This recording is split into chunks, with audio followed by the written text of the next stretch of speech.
All right, we've got a smaller group today, which I kind of anticipated being the middle of summer, and I know a lot of vacations and whatnot.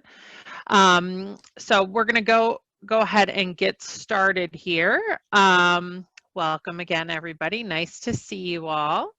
Today, I just have a couple of things to potentially talk about, but I want to also open it up to you all for whatever is on your mind. So again, just some of our regular reminders. If you could just mute yourself unless you wish to speak so we don't have that background noise. And again, if you can change your name in your box to reflect the name of your chapter, that will help everybody identify where you're from. Again, an opportunity to share ideas, and you can also use the chat to put in comments or questions throughout today's session. We are recording the session to share with those that are unable to join us today as a reminder. So I just, like I said, threw a few things on a slide here to talk about, and we don't need to talk about anything in any particular order. So I just wanted to see if anybody had any takeaways or wanted additional information on any of the topics from our chapter leadership workshop or lounge. And then I also wanted to talk a little bit about exploring partnerships. In this time, we're all trying to find new ways to deliver content and provide value to members. So I thought exploring some partnerships might be something to talk about.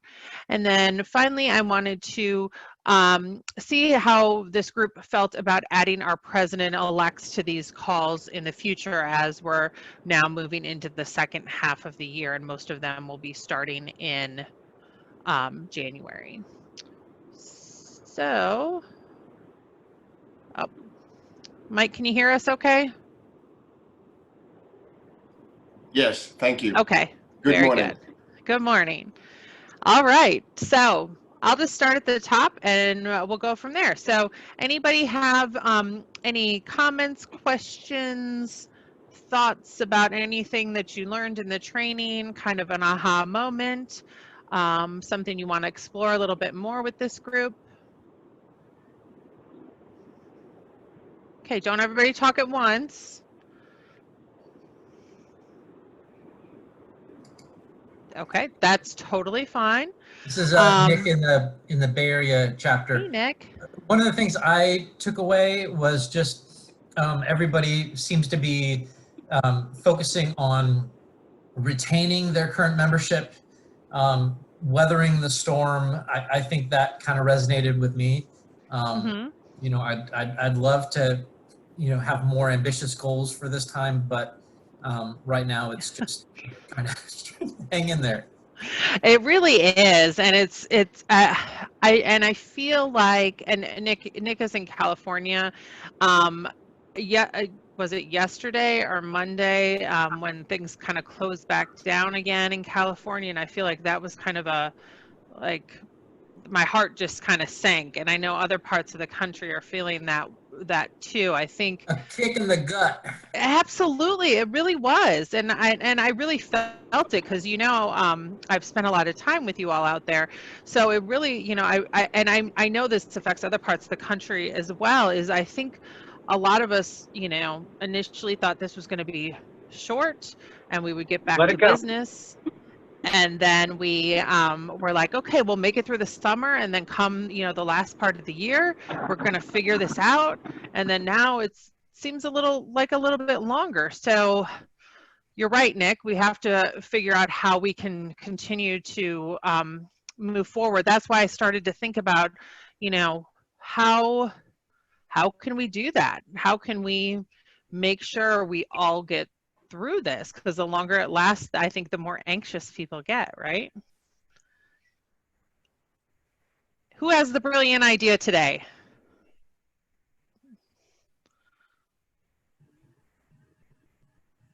Okay, well, let's talk about, actually, let me jump back in the chat here. Ian, you said you had a question on finances. Do you want to go ahead and ask that? Ian, you're on mute. Okay, I'm sorry, I'm back. I'm on my phone. Can you hear me? Yep, I can hear you. Thanks, Crystal. Sure. I'm not sure if we've covered this before, but given given now that we're going to be in for a much longer haul with this pandemic, and I know a trilogy, we're talking maybe the end of Q1 of 2021 before we get back to what I'm going to call the real norm, if that's possible. But I'm wondering if the other chapters are experience the angst of cash flow. Trade shows, golf events, partnership, sponsorship, that revenue source is unfortunately drying up. And then it comes to the question of balancing the books and how do we survive. I would be interested in some feedback from my fellow chapter presidents as to, have they had to address this? Are they addressing this? Are they looking at furloughing staff, cutting office expenses? Where are you guys and gals all at? We over here, Eric, in Long Island, New York, we've had the opportunity to cut our overhead expense. We have an executive director who basically is our largest expense. We canceled all large events, which really weren't money makers for us anyway. The only thing that was a big money maker was our trade show. Yep. And in doing so, we actually have a decent amount of money in the bank. Some of it, which is liabilities due to sponsorship, some of the sponsorship money for the sponsors includes their trade show booth. So we're going to reach out to those sponsors, ask them if they'd like to donate it, if they'd like to donate it, or if they want it applied towards next year. I'm going to hope that they go with either A, donating, or B, donating. But we'll see what happens. But with that being said, you know, we have no option but to keep moving forward, and we're actually going to do a push for a major membership drive, putting together like a $20,000 to $30,000 3-month membership campaign to gain more members. And I think that if, you know, the community still have to do things, they still have to do roofs, they still have water issues, they still have to do siding, they still have to continue to operate, unless this world comes to a standstill, and I don't see that happening anytime soon. So if there's more fish in the pond for the business partners who are our biggest supporters, and they can earn more business through our association and network, then I believe that the financial status of the organization will remain good or great because of their continued support due to the ROI that the association is providing them. That's great, Eric. Thank you for sharing that. Mike from Coachella Valley raised his hand. Go ahead, Mike. We have not really lowered our expenses. We've seen some of our expenses go down, particularly the banquets for our luncheons. Our sponsorships are the same, but we don't have the cost of the lunches. We also don't have the revenue from the people paying for the luncheons. But for the most part, the banquet reduction has helped us. Our sponsorships have come in, thank goodness. We've been on top of that. We don't have a lot of places to lower expenses. We went to our landlord. We got a 4-month extension on our lease, which is about $2,400 or $2,500 a month. And we got a 4-month extension. We don't have to pay anything for 4 months, and then we have to slowly pay it all back next year in small increments. So that'll help our cash flow. We've got a printing press that we're leasing, a big printing press that we're leasing, and that's another $2,300 a month. We've gone back to the supplier of that and asked for relief, or whether we could renegotiate the contract and such. So we've tried to look at all the areas, but we don't have a lot of, we have 2 full-time people, and we've eliminated the 3rd person, which is a part-time person, as a cost savings. Other than that, we just don't have any places to cut costs, unfortunately. That's it, Crystal. Thank you, Mike. I appreciate that. Any other, oh, I got 2 more hands raised. Kelly, help me out. Where do I see who those people are? Ed from Michigan. Go ahead, Ed. Yes, thank you. Good afternoon. Good afternoon. Morning to California, I guess. Yep. Let me check in my clock here. Um, I think that timing was kind to the Michigan chapter because we're kind of, we had been growing and our infrastructure had not caught up with our growth, so that we have our full-time CED and a part-time person, and our overhead's really still rather minimal. So we didn't have a lot to cut because I didn't think we particularly had high expenses. When I hear other larger chapters talking and see the staff and infrastructure that they have, I understand that they're going to be feeling that tension regarding finances. I don't want to say anything about finances because I don't want to jinx it right now. But we had our LAC meeting yesterday, and the treasurer for the Michigan LAC says we're looking good. We're really focused on our golf outing, which is next week. And people are saying, "Well, you still doing it?" Yeah, we're still doing it. And it looks like it's going well. And so that's great. I mean, a big part of our strategic plan adjustment was looking to those, main events like that, and what can we do to sustain it? We've worked along those lines, and it looks like it'll happen. So we're very grateful for that.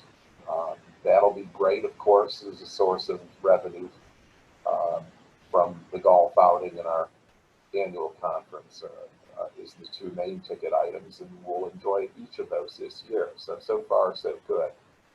Okay, good.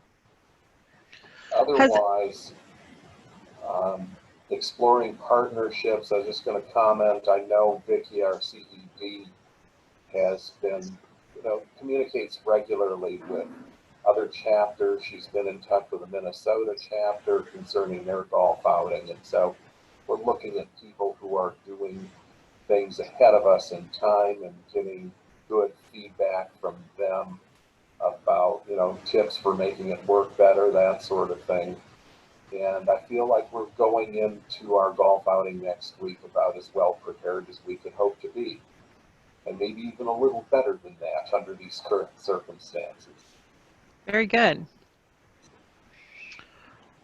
Has anybody on the financial front, I know a couple of chapters have gone through, and I hope more than a couple that I'm aware of, have gone through an exercise of how much money do we have and how long is it going to last us? Has anybody had to dip into reserves, or do you anticipate doing that soon? Okay, not seeing any hands raised or comments, so I'm going to take that as a no. So I'm hopeful all of you have a little money for a rainy day, should we need it, which is good.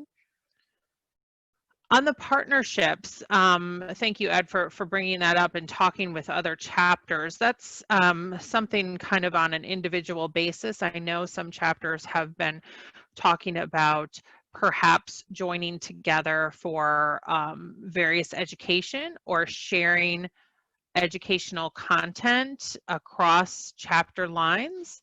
So I'm interested to see if any of you have talked about that, or perhaps with similar organizations, or just other ways that we could expand our reach and create value for our members. And I'm sorry, Ian, do you have your hand raised again? Ian, if you want to speak, if you could take yourself off of mute, please. There, am I unmuted? You are unmuted. Go ahead. No, I'm on my phone, so I apologize. No worries. Can you hear me, Crystal? Yes, I can. Yeah. Go ahead.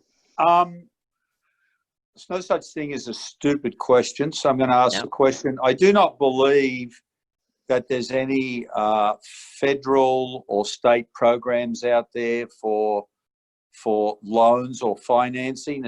Am I on the right page with that, or is there somewhere where I need to go and research that? There is, I mean, at any time, you know, any organization could apply for a loan. And it's probably not a bad idea to explore that just so that you know what's available should you need it. But as far as if you're speaking about like related to the CARES Act or any of that type of legislation related to COVID and financing, unfortunately, we are not eligible, we meaning CAI and its chapters as 501c6 organizations, we are not eligible for the Paycheck Protection Program. ASAE, which is the American Society of Association Executives, is lobbying Congress for relief in that area. And we're hopeful at some point, actually, I believe the House did pass it, however, it got stuck in the Senate. So, you know, depending on how long this goes on, I'm hopeful that there might be some relief for 501c6 organizations, but currently I am not aware of anything specifically. All right. I would feel that maybe CAI National's experiencing the same challenges that we're experiencing down at the local level, correct? That is correct. So I guess we can't come to you for a loan. How do I want to answer that? I don't know, to be honest. And we are exploring, we've actually pulled together a group of executive directors from different size chapters in different parts of the country to explore what chapters need and to have a greater understanding of who's struggling with resources, financial or otherwise, during this time, to figure out what we can do to help. So we are evaluating what that looks like. And honestly, I'm not really looking in the short term. I think every chapter will be okay through 2020. 2021 and beyond is what I'm concerned with. You know, and that's where I would recommend kind of looking at, you know, how long can we be viable? What do we need to do to make sure that we can do more than just keep the lights on? Okay, thank you. I did share in the strategic planning session, and by the way, all of these, all of the Tiki Lounge sessions and the chapter leadership training, we did record all of those, and we're going to be releasing those in the next week or so, by the end of the month, most definitely. So you all can go back and look at those or share those with other people in your chapter leadership. But in the strategic planning, I did share a little bit about some of the expense reductions that CAI has taken as a national organization, because you're right, Ian, we're in this too. We are on a hiring freeze, and that doesn't mean a lot, I know, to a lot of you, because your staff's significantly smaller, but we do have, I think, about 12% of our positions open, and we have not filled those positions. I do know a couple of chapters that have support staff that left either right before this or soon after. They're not filling those as well.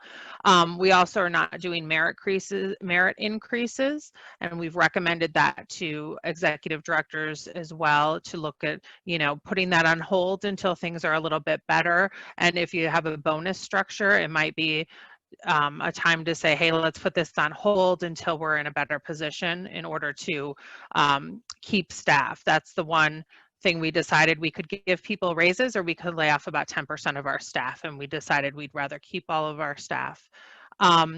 We've also, you know, obviously changed to virtual and any and everything possible, and just try to mitigate any expenses, working with hotels that we had contracts with so we don't have to pay those cancellations, and just being really realistic in our budget for membership. Our budget year started July 1. So instead of our kind of normal numbers, we went to about 60 to 70% for the first quarter, and then we went up to about 75-80% in the next quarter, and then in the third and fourth quarters, we're hoping to get closer to that 100% of where we would be. So hopefully that's helpful. I've also heard some chapters say that when they're looking at their budgets for 2021, that they're looking at reducing revenue by about 30 to 35% as a good measure. That's going to be different in every market, but that's, you know, kind of the benchmark I've been hearing.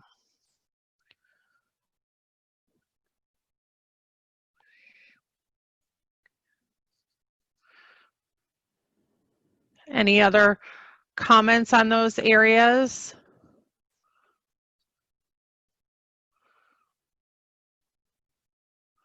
Okay, has anybody on this call explored any partnerships with any other organizations during this time?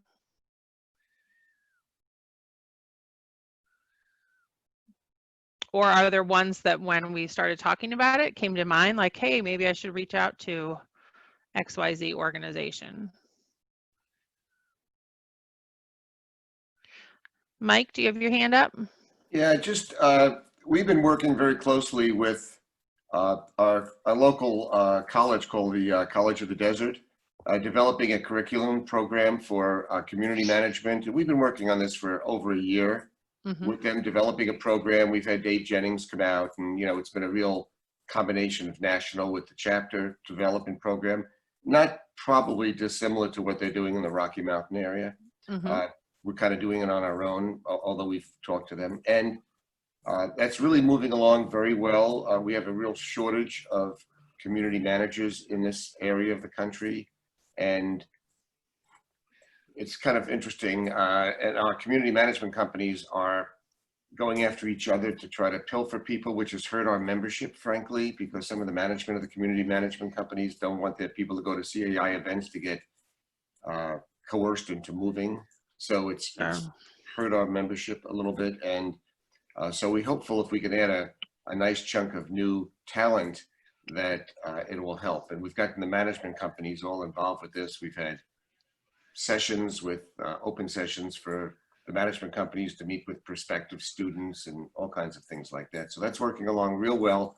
I'm not sure that's what you meant by the working together, but it's great. We're trying to do something other than COVID-19 and getting back to we're starting to do work on reserve studies and budgeting and things like that for the members in addition to the COVID-19.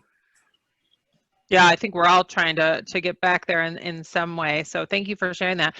For those of you that are interested, like Mike mentioned, the Rocky Mountain chapter in Colorado has just started an apprentice program with a community college. I know they have information on their website if you guys want to check it out. It's really a very innovative program where they are working with management companies, where the management company hires the manager and simultaneously that manager goes through educational programming where they'll earn their CMCA and AMS. So it's really a true partnership in workforce development, which obviously creates value for your management companies and brings more, potential clients in for your business partners, et cetera. So that is truly a good partnership. One other thing that Florida had a statewide legislative update. Normally, they would have had some kind of gathering, and they did that virtually. And California will be doing the same virtually in September. So that's one thing to perhaps look at if you have more than one chapter in your state or working collectively with your LAC. Our LACs are going to need our support as well moving forward. So that's something to keep in mind too. And then Tony, you have your hand up. Hey, Tony. Yeah. Hi, Crystal. Hi, everyone. This may touch on the issue of partnership a little bit, but I'll back up and just kind of talk about what we're doing. It kind of responds to some of the issues you talked about earlier. Great. We're going to have a golf tournament as well on July 27th, and crossing our fingers that it's going to go well. There's not going to be the usual gathering afterwards. Unfortunately, it'll be a very short 30-minute, people separated, quick awards ceremony afterwards, but that's it. No dinner, no get together. But at least it's a chapter event, and people are excited about it. And it's one of our best events every year. So there is a lot of enthusiasm for it this year. Hopefully, it'll come off well. In terms of educational events, though, we have our three largest educational events, and we're going forward with them all on a virtual basis. So we have our Law Day, which raises money for our LAC. That's the first of the three. Then we have a Made for Managers Day, educational programming really designed for managers, more advanced programming. And then our full day CA Day trade show, and we're still waiting for word, but we think it's going to be a sure thing that we will not have to pay a cancellation fee for the Washington State Convention Center, because that's an event we usually have about 850 people attending that event. So it's really a big event. We put a lot of money into that event. So we're saving on our the expenses to hold events in person, and we're saving those expenses, but we're incurring new expenses for Event Mobi as one example, as a platform for running these events on a virtual basis. But we're pretty hopeful about it. It's a lot of extra work for the chapter staff. We have not laid off anybody. We have a staff of 2 full-time and 1 part-time person. But we're kind of on track in terms of revenue. We haven't lost a lot of members or sponsors. It does seem, it's a lagging data set, so it's hard to know for sure. There are some impacts, but at least so far they're not really profound. And on the partnership side, I wasn't thinking about it in these terms, but when Mike was talking about the educational program in the desert, I was reminded of this. So one of the things we're doing this year is we're launching an ADR, Alternative Dispute Resolution program, that is at the chapter level, although it is not limited to members of the chapter. And this is something that's been a priority of mine, and it's an initiative that I'm excited about. But we are partnering with a local county dispute resolution center in terms of our training for this. So we've gotten a group together for the first group of people who are going to do the 40 hours of training to be a certified mediator for this program. And we're doing the training through the local DRC. I wouldn't really consider that a partnership because they're not going to be conducting the mediations, we are, but they're a resource for us. And the cases that we're going to decline because they're outside our competence or comfort level, we're going to refer them out in many cases to the DRC. Yeah, I understand what you're saying about not being a direct partnership, but that is creating value for your members. And even though I'm sure it was probably in the works before COVID, it may look like, it's a response to COVID. And, create that extra value either way is going to be a good thing for the chapter. So great. Emily, who is on staff, is going to share about one of our chapters who's not on the call, but a partnership that they have with a local municipality. Emily, you want to go ahead? Sure. Yeah, it's something that started before COVID, but I think it's even, more important now. The Alabama chapter partnered with the city of Pelham, which is a city right outside of the Birmingham area, and they came on as members of the organization, and it was the homeowner leader membership, and it's like the mayor and the Parks and Rec people, the city manager, all of those. And so they are receiving benefits of CAI. And it's really important for them to understand community associations. And so it gives them an opportunity to educate them on that. But another opportunity they've had is they are offering the board leadership development workshop through the city. And so they have a bigger audience to be able to offer that. And so they're offering 2 a year for the city, and they are charging them for that. And so it's kind of like, a win-win because the chapter is getting their information out about CAI, and the city is able to offer this benefit for their residents. So it's been a really good partnership. And another one I was thinking about when Crystal mentioned similar organizations. They are also considering partnering with the one of the apartment associations, since they share a lot of the same business partners and things like that. So they're talking about doing some education or a virtual event with them as well. Great. Thank you for sharing that, Emily. Sure.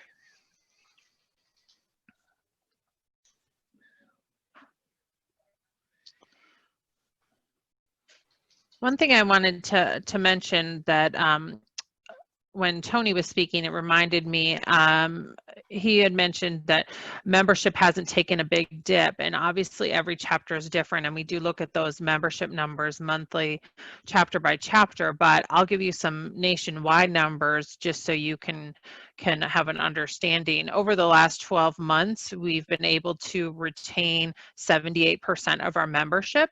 Normally we would budget 82, 83%, but I'll take 78 given the current climate. I think that's pretty good as a national average. And then our membership in the last 4 months has gone down about 4%, which, you know, obviously we hope to gain back in the coming months. But having said that, every month it's gone down by half. So like the first month we lost, you know, like 4%, and then it was 2%, and then 1%, and then this last month it was just over 0.5%. So it's getting better each month. And overall in the last 12 months, we still grew almost 1.5 percentage as a national organization. So hopefully, you know, obviously it's different in every market, but hopefully overall you're staying within that as well. And hopefully we can continue to see that number go back in the positive direction.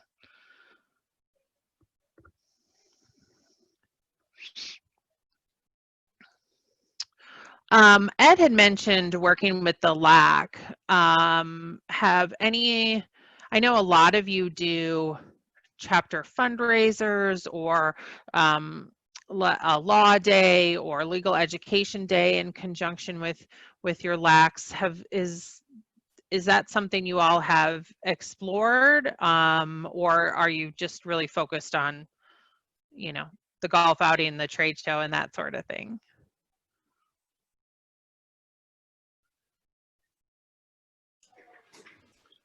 Go ahead, Mike. Crystal, we have once a year we have a wine tasting event at a date farm, preceded with an educational event at the same location. And then we have a bunch of a silent auction, and then we have a live auction. We have a bunch of buffet tables with wine tasting and cheese and what have you. This is all done outside here in the Valley. Our committee that runs that is still working on it. We've delayed the date till the fall and are hoping to still have it with socially distancing rules, but this is a good moneymaker for us because we not only charge admission, we're trying to figure out the food issue and the wine tasting and things like that. But there are solutions to those, you know, with the staff serving the food to people and people staying a distance apart and wearing masks. We're not sure whether the conditions in California will allow us to do that in the fall. We seem to be moving backwards, but if it does, we're going to have it in October, November. You know, the weather here is nice enough we could have it later on in the fall.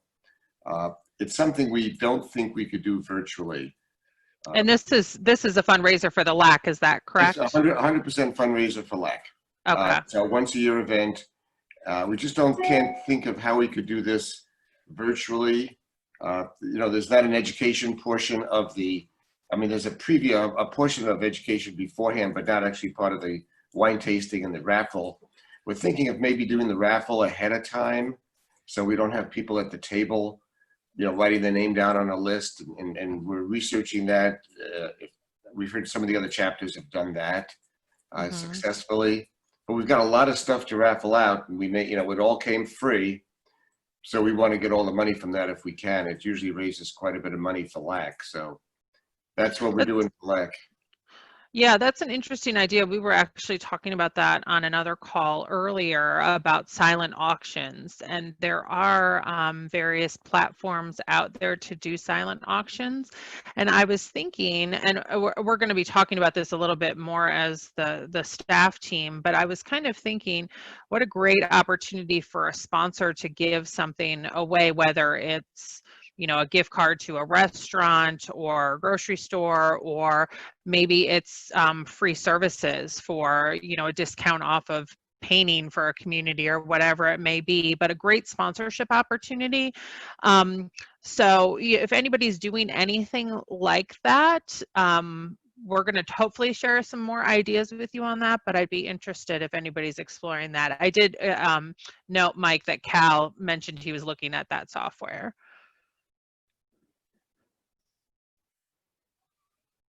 Just trying to come up with your help and our team, other ways to create value out there during this time.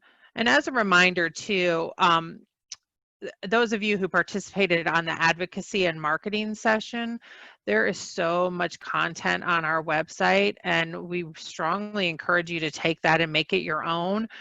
Some of it, they're on the advocacy pages, they're adding new content daily. They're updating stay-at-home orders, or how things are reopening, mask mandates, all those different things on there. So it's a great resource to share with your members.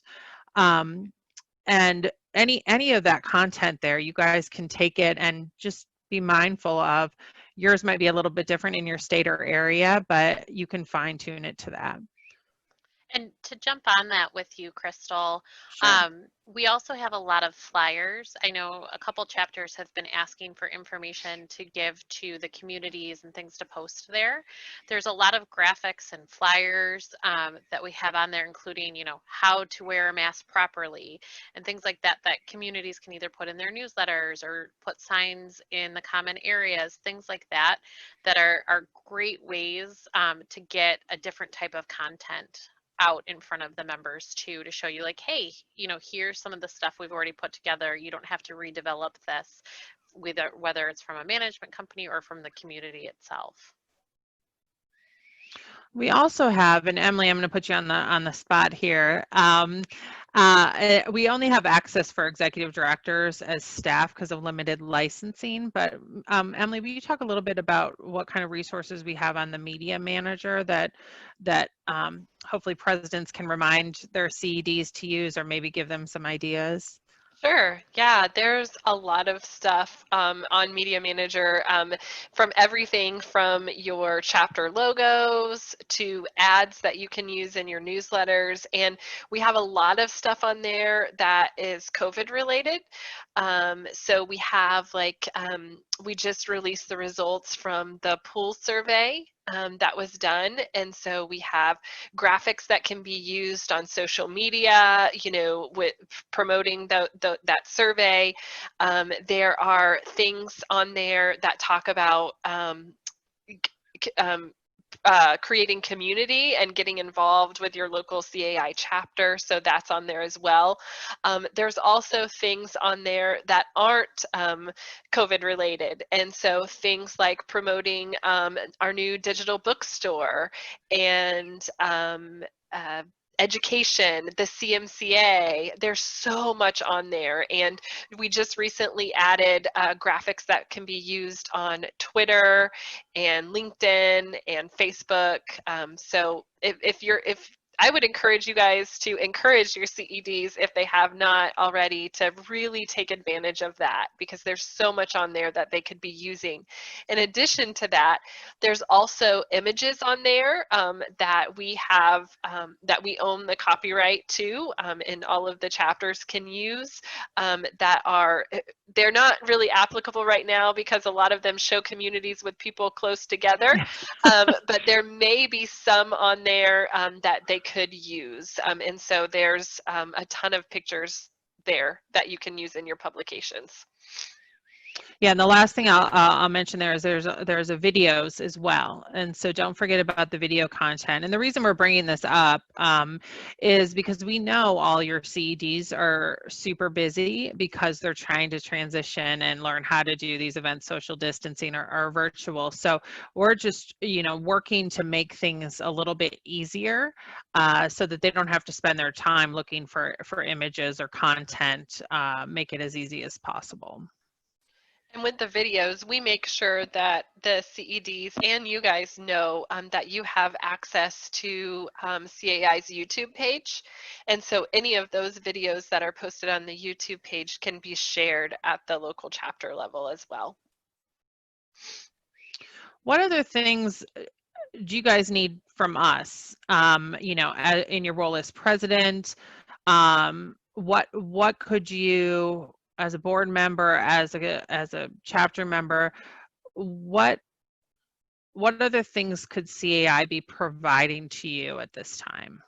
And if you don't have an answer right now and you think of it later, you can, shoot me an email or something. But just wondering if there's anything that you're like, God, it would be so helpful if, besides winning lottery tickets, obviously. Ed, you want to go ahead and share? I think what we're doing today is great and should be continued. Good. This dialogue is timely, allows a chance for us to, just bat some ideas around. And I think we'll sow some seeds for possible future discussions or reaching out to other chapters. I've already gotten a couple good ideas from today's meeting that I'll follow up on, raising a lot of questions for me that we're going to explore. This is a time of great change and a time of great opportunity. You may see that I put in the chat section a book title. It's a book from the 70s, and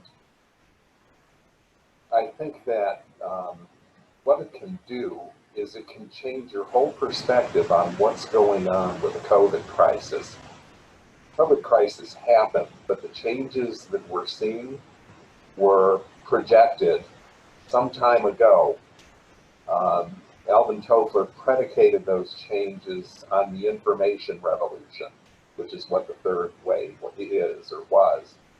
And if you read that book and then begin peering forward, it will help you adopt a view that what we're doing is not just merely surviving. We are embracing changes that technology made possible and grabbing them with both arms and moving forward. So my plug for, if you want an interesting read, check out Alvin Toffler's book. And I think it can really change your perspective on what we're doing now. Thank you for sharing that, Ed. Yeah, what we think is that, the relevance of CAI was really pushed to the forefront with the COVID virus here.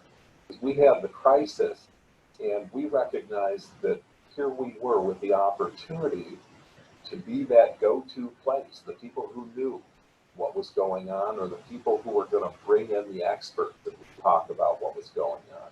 So much is still guesswork. I mean, for God's sake, I can't believe how much I hear that we're still guessing about what the virus means, how long it's going to be there, and everything else. So it's like, we are so relevant now. Let's and that's forward with it.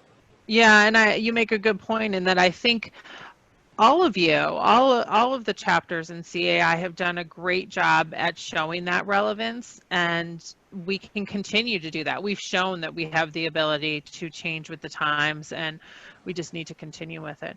Tony, did you have your hand raised?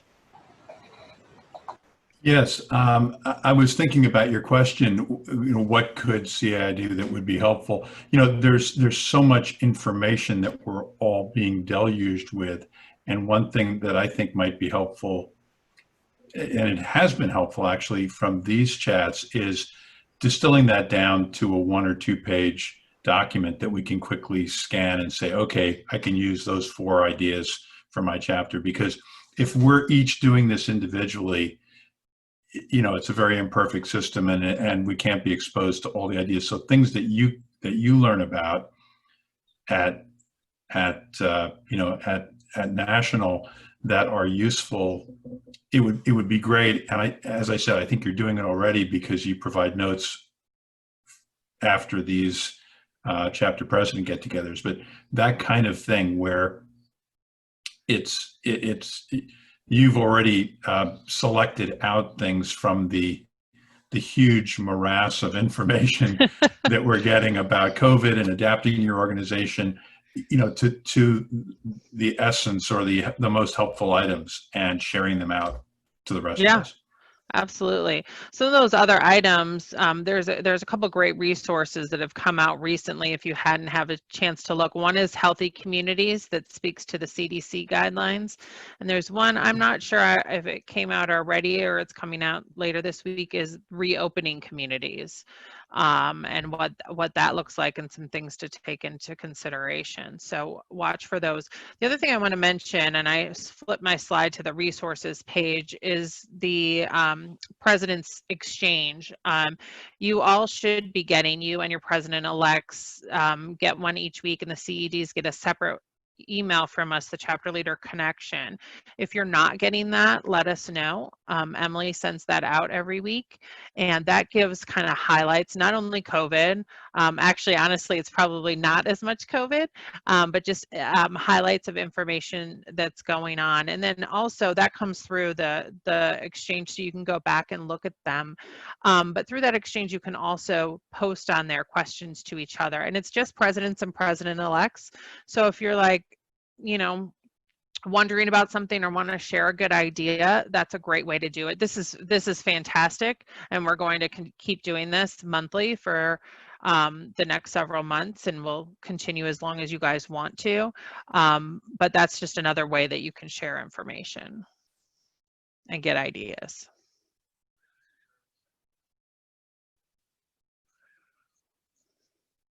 Okay, we are at 3:17 Eastern time. I think I had a scheduling scheduled until 3:30. Mike Crew, you just mentioned, is this a preceding book to the one that Ed mentioned?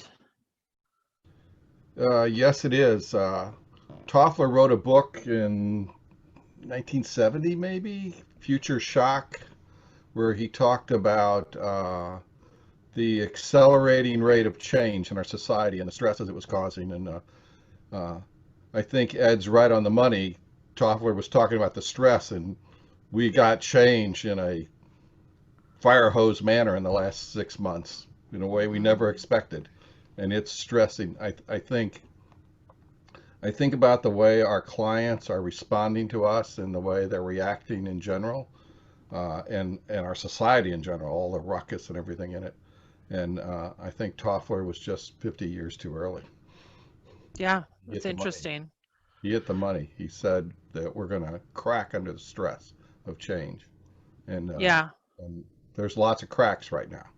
Yeah, I mean, it's most certainly an interesting time. Yeah, and that's something that we talk a lot. We have similar conversations to these with the executive directors as well, and you know, we talk a lot about that, and just personally how we're making it through these times, you know, and kind of share information about that. So if anybody's got some great tips on how to handle those difficult residents, or sing Kumbaya, or do yoga, or whatever you do, feel free to share that information as well, because I agree, Mike, this is, you know, the most stressful thing of most of our lifetimes, and hopefully there won't be more stress after this. So, but big changes. Well, I can't imagine it could get much worse. So I think better days have got to be ahead. You have to be an optimist at this point. Just have to be. You know, I was talking to an executive director yesterday, just one-on-one, and, you know, asking her how she was dealing with all of this, and her chapter's in a reasonably good position. And she said, you know, Crystal, I am keeping in mind only the things that I can control, and the things I can't control, I'm letting it go, because that's the only way I can keep moving this organization forward. And she's right, you know, and there's so much we don't have control over right now, and I think that's hard for a lot of us. I know the managers on this call are, you know, tend to be that type of personality, and I know some of my staff, including me, are that way as well. So it's just, I think, you know, a healthy reminder of how we make it through this, you know.